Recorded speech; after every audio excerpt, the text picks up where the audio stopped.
धर्मेंद्र जी, 2024 में 37 सांसदों में सबसे ज्यादा ओबीसी आपके जीत के आए थे और पहली बार ओबीसी के हर वर्ग ने आपका कोई ना कोई नुमाइंदा चुन के आ गया।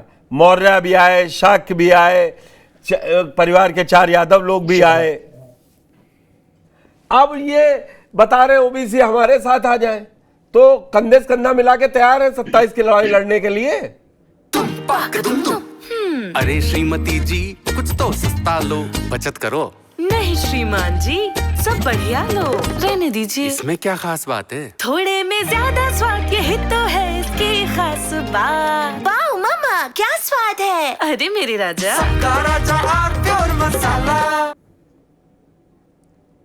पुष्कर जी, सबसे महत्वपूर्ण बात तो मुझे लगता है इस डिबेट में निकल के आई है कि देश की आजादी के बाद पिछड़ों का नुकसान हुआ है, और सबसे ज्यादा कब हुआ है, सबसे कम कब हुआ है, उसका असेसमेंट बाद में कर लेंगे, पर नुकसान हुआ है। इस बात की सहमति कांग्रेस पार्टी की भी है, हमारी भी है, और भारतीय जनता पार्टी की, इनकी भी होनी चाहिए। एक ईमानदारी से क्योंकि नुकसान हुआ है तो सबसे ज्यादा नुकसान किया किसने, ये भी बताते चलिए। मान तो सबने लिया, किया किसने? निश्चित तौर में बता रहा हूं, कांग्रेस ने सबसे ज्यादा समय तक रूल किया इस देश पे, लेकिन नुकसान सबसे ज्यादा भारतीय जनता पार्टी ने किया। और उसका फैक्ट मैं आपको बता दूंगा, क्योंकि मैं इसमें सम्मिलित हूं, और देश के बहुत सारे प्रतिष्ठित संस्थान हैं जिसमें जेएनयू शामिल है, आईआईटी शामिल है, एनआईटी शामिल है, केंद्रीय विश्वविद्यालय शामिल हैं, उत्तर प्रदेश के 3 तकनीकी विश्वविद्यालय शामिल हैं, वादा का कृषि विश्वविद्यालय शामिल है। इन सब में मैं लिखित तौर पर पिछड़ा वर्ग आयोग में जा करके ओबीसी की स्थिति के बारे में मेरी शिकायत थी। इनफैक्ट जेएनयू वाले मसले में क्या था कि एक एडमिशन वाली शिकायत थी, जैसे आपने आईआईटी बीएचयू वाला देखा होगा, शिवम सोनकर वाला जो केस है, जनरल कैटेगरी में उसकी 2 रैंक है, लेकिन पीएचडी में एडमिशन नहीं मिला है। ठीक ऐसा ही केस 2-3 साल पहले जेएनयू में हुआ था। जो बच्चा मतलब 80% नंबर रिटन में लाया था, उसको इंटरव्यू में 30 में से 3 नंबर दिए गए थे। ये मेरी आपत्ति थी, और मेरी आपत्ति राष्ट्रीय पिछड़ा वर्ग आयोग में आज भी है। लेकिन इस तरह से जो इनके साथ अन्याय हुआ है बहुत माइक्रो लेवल पे, जैसे मैं आपको एनएफएस का जो एग्जांपल है आज भारतीय जनता पार्टी की सरकार में बता सकता हूं, जो ऊपर लेवल पे एकेडमिक्स में खासकर प्रोफेसर और एसोसिएट प्रोफेसर पर जितना भारतीय जनता पार्टी की सरकार ने पिछड़ों को रोका है और दलितों को रोका है, इतना कांग्रेस ने पिछले 60 सालों के शासन में नहीं रोका था। ये बात बिल्कुल तय है, इसमें कोई दो राय नहीं है। मैं फैक्ट के साथ आपको बता सकता हूं। आज का आपका समसामयिक उदाहरण आपके पास आईआईटी बीएचयू का है, शिवम सोनकर का। रोहित वेमुला वाला केस भी आपको याद ही होगा, मुझे लग रहा है। और उसके बाद 14 का है, मैं याद है, नवंबर का। जी, उसके बाद अब अगर हम इनके सामाजिक उत्थान की बात करें, पिछड़ों के और दलितों के, अल्पसंख्यकों के, तो पिछड़ों के उत्थान की बात करने में अभी आपने देखा राजस्थान के नेता प्रतिपक्ष जो रहे हैं जॉली साहब को भी आप समझ रहे हैं ना, सामाजिक गैर बराबरी का सामना आप नेता प्रतिपक्ष रहते हुए वर्तमान में करना पड़ता है। आप मंदिर में जाएंगे तो मंदिर जूली नाम है उनका, और हाँ जूली नाम है उनका। पूरा नाम तो मेरे ख्याल से कुछ और है, उनका नाम टीकाराम जूली है मेरे ख्याल से। टीकाराम जूली साहब है, हाँ टीकाराम जूली साहब है। तो आप समझो कि 2025 में अगर इतना डिस्क्रिमिनेशन है, तो आप समझो 1947 में कितना रहा होगा, 1950 में कितना रहा होगा। एक छोटा सा इसमें जोड़ लेते हैं, टीकाराम जूली वाले पे भाजपा ने आज एक वीडियो ट्वीट किया, बोले गंगा जल से छिड़काव से परेशानी है और कुर्सी अलग डलवा दी खड़गे जी की, वो सोफे पे नहीं बैठ पाए। तो डिस्क्रिमिनेशन कहां है अभी बताएंगे डॉक्टर सुनील कौशिक। राघवेंद्र जी, 1996 में मुझे याद आ रहा है कि ये जनमोर्चे की सरकार बन रही थी थर्ड फ्रंट की, वीपी सिंह के पास सब लोग दौड़ रहे थे, तो उनका एक लेख मुझे आज याद आ गया जब ये कि पहले आप लोग गैर कांग्रेसवाद, एक समय आएगा आप गैर भाजपावाद से लड़ते हुए दिखेंगे। आप लोग अपना थर्ड मोर्चे को उन्होंने समझाने की कोशिश की थी कि अगर थर्ड मोर्चे को मजबूत बनाना है तो इन दोनों गैर कांग्रेसवाद और गैर भाजपावाद से आपको दूर रहना चाहिए। लेकिन आज गैर बीजेपीवाद का आपके खिलाफ देखिए ना, धर्मेंद्र यादव कह रहे हैं 47 से 2014 तक उतना नुकसान नहीं पहुंचा जितना अब 11 साल में पहुंच गया।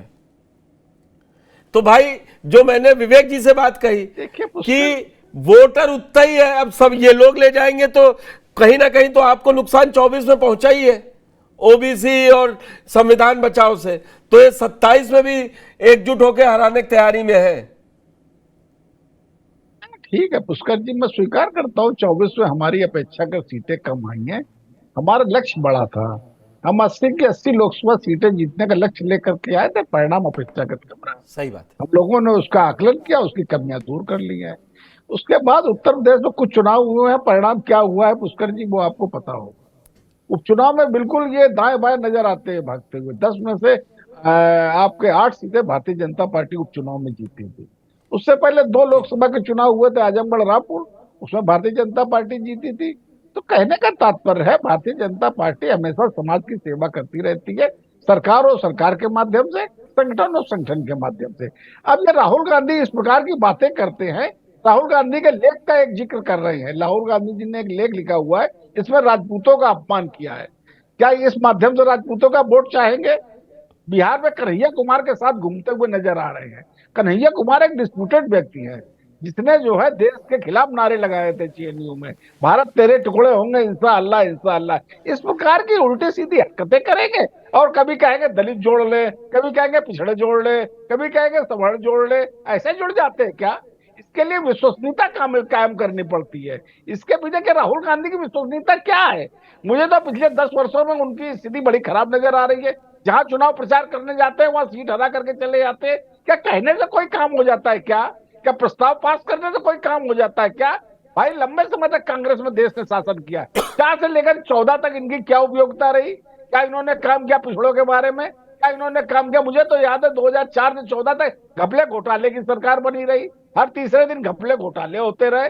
देश के लिए क्या काम किया? पिछड़ों के लिए क्या काम किया? दलितों के लिए क्या काम किया? बिल्कुल शून्य काम किया। वास्तविकता यह है आज की तारीख में कांग्रेस पार्टी हो या राहुल गांधी हो। अभी देखिए प्रस्ताव पास हुआ वक्फ बोर्ड के खिलाफ, तीनों लोगों ने क्या किया? भाई प्रियंका गांधी ने तो वोट तक नहीं दिया था, सोनिया गांधी और राहुल गांधी ने कुछ बोला नहीं है। कोई लोकसभा का सदस्य, कोई राज्यसभा का सदस्य, अरे क्या देश की जनता देख नहीं रही है क्या? क्या मुस्लिम समाज ये देख नहीं रहा है क्या? इनको ठगा सा महसूस नहीं हो रहा है क्या? अब ये कह रहे मुसलमानों को जोड़ लेंगे। अगर यार प्रस्ताव ले आते हैं मुसलमानों को जोड़ने का, क्या मुस्लिम वोट देगा कांग्रेस को? इसी प्रकार से अखिलेश यादव ने क्या गतिविधियां रही है लोकसभा में? क्या इन्होंने कहा है? कोई सकारात्मक चर्चा का केंद्र नहीं है, कोई सकारात्मक चर्चा नहीं करते हैं लोकसभा विधानसभा में। गणित लगाते हैं कंप्यूटर में बैठ के, सोशल मीडिया में ट्वीट कर देते हैं। राजनीति इस तरीके से होती है क्या? राहुल गांधी, सोनिया गांधी ट्वीट करने के, राहुल गांधी और आपके अखिलेश यादव ट्विटर गेम खेलते हैं। क्या उससे लोकप्रियता मिल जाएगी क्या? उससे विश्वसनीयता देश और प्रदेश में कायम हो जाएगी क्या? पुष्कर जी, ये लोग राजनीति के क्षेत्र में कहीं कुछ नहीं है।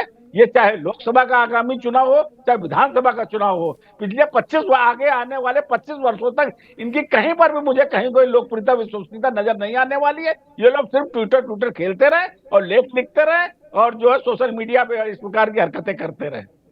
ठीक, धर्मेंद्र जी मैं आ रहा हूं, आपको जवाब देना है। मैं सुनील कौशिक जी को ले लूं। सुनील जी, ईमानदारी से अगर आकलन किया जाए तो कम से कम राहुल गांधी ने कांग्रेस के उस बात को अब स्वीकार किया कि जो गलतियां हुई थी, लेकिन क्या बिना संगठन के, बिना कार्यकर्ताओं के, और सबसे बड़ी बात जो उनको लीड कर रहे हैं उनमें कितना जज्बा? अगर मैं संगठन के तौर पर देखूं तो कांग्रेस आपको क्या इतना मजबूत लग रही है कि सिर्फ नारों और दावों के सहारे वो बड़ा बाउंस बैक कर लेगी? मुझे लगता है कि अभी राहुल गांधी देश की राजनीति को समझ ही नहीं पा रहे हैं। जो पार्टी 2014 तक सत्ता में रही, किसके बल पर रही सत्ता में? क्या ओबीसी ने वोट नहीं दिया क्या उनको? क्या ओबीसी सांसद उनके पास नहीं थे? क्या ओबीसी नेता उनके पास नहीं थे? ओबीसी मुख्यमंत्री उनके पास नहीं थे? अब 2014 से आप सत्ता में नहीं हैं तो आप ये कह रहे हैं कि साहब हम दलित, मुसलमान और ब्राह्मण के चक्कर में ओबीसी से दूर हो गए इन 10 सालों में। पुराना बीडीएम वाला फॉर्मूला जो मतलब इंदिरा जी जीत के आती थी, मैं वही और वो सब गलत था मामला। नहीं, ये राहुल गांधी को समझना पड़ेगा ना कि अब तक सबसे ज्यादा सत्ता में आप किसके बल पर रहे, और दूसरा आपका साथी यदि ओबीसी के बल पर उत्तर प्रदेश में अधिक सीटें ले आता है तो क्या वो आपके साथ नहीं था? या आपने जो भी सीटें समाजवादी पार्टी के सहयोग से जीती, क्या वो ओबीसी ने आपको वोट नहीं दिया? क्या केवल कांग्रेस में जो ओबीसी नेता रहेंगे वही ओबीसी हैं देश में क्या? या जो समाजवादी पार्टी में ओबीसी रहेंगे वही ओबीसी हैं क्या? भाजपा और अन्य दलों में ओबीसी रहेंगे वो ओबीसी है ही नहीं इस देश में। नहीं, ओबीसी तो बहुत है, यही मैं वही कह रहा हूँ। अब आप ये बताइए कि इस अभी का आप देखिए, उपराष्ट्रपति ओबीसी, प्रधानमंत्री ओबीसी, राष्ट्रपति दलित, यदि हम मंत्रिमंडल की बात करेंगे तो ओबीसी सबसे ज्यादा मंत्री, दलित मंत्री नहीं है क्या उसमें? तो ये स्ट्रक्चर जो है, मैं ये चाह रहा था कम से कम आप जातिगत वाली मैं जातिगत की बात नहीं कर रहा, मतलब कम से कम इस 2025 में बात यह जातिगत वाली नहीं होनी चाहिए ना। नहीं होनी चाहिए तो अरे भाई समीक्षा तो करनी पड़ेगी ना, मैं तो ये कह रहा हूं। हाँ, क्या भाजपा के अलावा कांग्रेस में भी तो सांसद ओबीसी हैं? बिल्कुल है। क्या आपने ओबीसी को टिकटें नहीं दी? क्या दी? लेकिन आप ये कहिए कि दूर नहीं हो गए, भरोसा कम हो गया। और भरोसा इसलिए कम हो गया कि जो राहुल गांधी के नेतृत्व को स्वीकार नहीं कर पा रहे लोग। क्या अडवाणी जी के नेतृत्व को स्वीकार नहीं किया 2 इलेक्शन में, तो क्या अडवाणी को रिजेक्ट नहीं किया? दूसरे नेता को ले आए आप। तो ये राजनीति तो कांग्रेस को समझनी पड़ेगी कि राहुल गांधी को आऊंगा। अरे श्रीमती जी कुछ तो सस्ता लो, बचत करो। नहीं श्रीमान जी, सब बढ़िया लो, रहने दीजिए। इसमें क्या खास बात है? थोड़े में ज्यादा स्वाद, यही तो है इसकी खास बात। वाह मामा, क्या स्वाद है। अरे मेरे राजा। राजा और प्योर मसाला।